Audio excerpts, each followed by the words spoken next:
पिछले वीडियो में हमने देखा था बच्चे में क्या क्या डेवलपमेंट होता है और इस वीडियो में हम डिस्कस करेंगे माँ में क्या क्या बदलाव होता है 10वां हफ्ता में। आइए स्टार्ट करते हैं।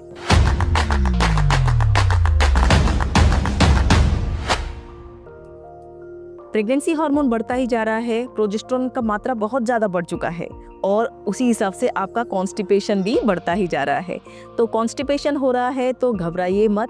कॉन्स्टिपेशन बहुत ही कॉमन है, ये 5 में से 1 महिला को कॉन्स्टिपेशन होता है। अगर आपको कॉन्स्टिपेशन हो रहा है तो फिर आपको खूब सारा फाइबर रिच फूड लेना है, फ्रेश फ्रूट्स लेना है, ड्राई फ्रूट्स भी आप ले सकते हो, खूब सारा पानी पीना है आपको और उसके साथ साथ 15 मिनट्स ब्रिस्क वॉक करना है और एक्सरसाइज करना है। और एक चीज बहुत कॉमन है प्रेगनेंसी में 10वां हफ्ता में, वो है बार बार वॉशरूम का ट्रिप लगना, यानी कि बार बार यूरिन पास करने का मन करना। ये इसीलिए होता है क्योंकि बढ़ता हुआ ग्रोइंग यूट्रस जो है वो ब्लैडर के ऊपर प्रेशर देता है, इसी के कारण आपको बार बार यूरिन पास करने का मन करता है। बट घबराइए मत, जैसे जैसे करके आपका यूट्रस आपका पेल्विस से ऊपर आ जाएगा, यानी कि थोड़ा सा और बड़ा हो जाएगा, तब ये सिम्टम्स आपका चला जाएगा। इसके साथ साथ आपको ब्रेस्ट में टेंडरनेस रहेगा।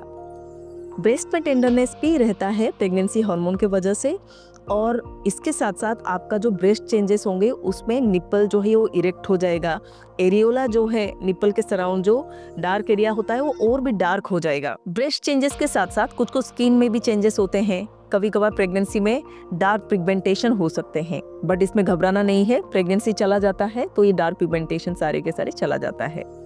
इसके साथ साथ आपको एसिडिटी हो सकता है। एसिडिटी इसीलिए होता है बिकॉज आपका जो फूड पाइप है और जो स्टमक है इसके बीच एक वाल्व है। प्रेगनेंसी हार्मोन बढ़ता जा रहा है तो क्या होता है, ये जो वाल्व है वो रिलैक्स हो जाता है, तो जो एसिड जो है वो रिगर्जिटेट कर जाता है फूड पाइप में, इसी की वजह से एसिडिटी रहता है। और भी एक बहुत ही कॉमन चीज पाया जाता है महिलाओं में, वो है जो सेंस ऑफ स्मेल है वो सेंसिटिव हो जाता है। जैसे करके कि आप किचन में जा रहे हो तो जीरा का स्मेल आ रहा है, तो आप जीरा का स्मेल जो है आप बर्दाश्त नहीं कर पा रहे हो। कभी कभी जो है गार्लिक का स्मेल जो है वो आप नहीं टॉलरेट कर पा रहे हो। तो ये सारी चीज़ें हैं वो सेंसिटिव हो जाता है आपका सेंस जो है, स्मेल जो है। तो अगर ऐसे हो रहा है तो फिर जिस स्मेल से आपको प्रॉब्लम हो रहा है उस स्मेल से आप दूर रहिए। और एक भी चीज़ होता है वो है फूड क्रेविंग। आपको कोई पर्टिकुलर चीज़ खाने का मन करेगा और कुछ चीज़ खाने का मन नहीं करेगा। इसी दौरान बहुत सारे महिलाएं थकान महसूस करते हैं, बहुत फैटिक फील होता है। तो अगर ऐसे थकान महसूस हो रहा है तो आपको क्या करना है, आपको एडिक्वेट रेस्ट लेना है, प्रॉपर हाइड्रेशन मेंटेन करना है और आपका जो स्लीप है वो पूरी होनी चाहिए। अगर आप दिन में 1 से 2 घंटा नैप लेते हो और रात में आपको एक गुड नाइट स्लीप मिल रहा है तो फिर आपका ये टायर्डनेस जो है वो दूर हो सकता है। तो ये सारे बदलाव होता है 10वां हफ्ता प्रेगनेंसी में, और इसमें आपको 3 गुड न्यूज़ है। वो है, पहला, आपको 10वां हफ्ता अगर प्रेगनेंसी आप पहुंच गए हो तो फिर आपका जो रिस्क ऑफ मिसकैरेज है ये बहुत ही ज़्यादा कम हो जाता है।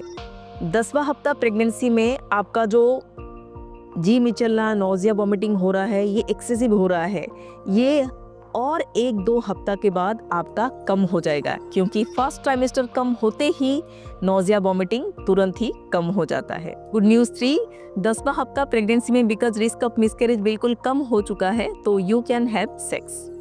तो ये सारे मदर में चेंजेस होते हैं 10वां हफ्ता प्रेगनेंसी में।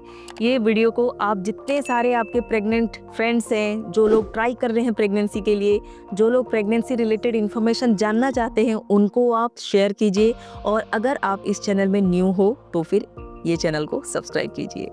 नेक्स्ट टाइम हम लोग प्रेगनेंसी रिलेटेड वीडियो फिर लेके आएंगे, ज़रूर देखिएगा। Thank you very much.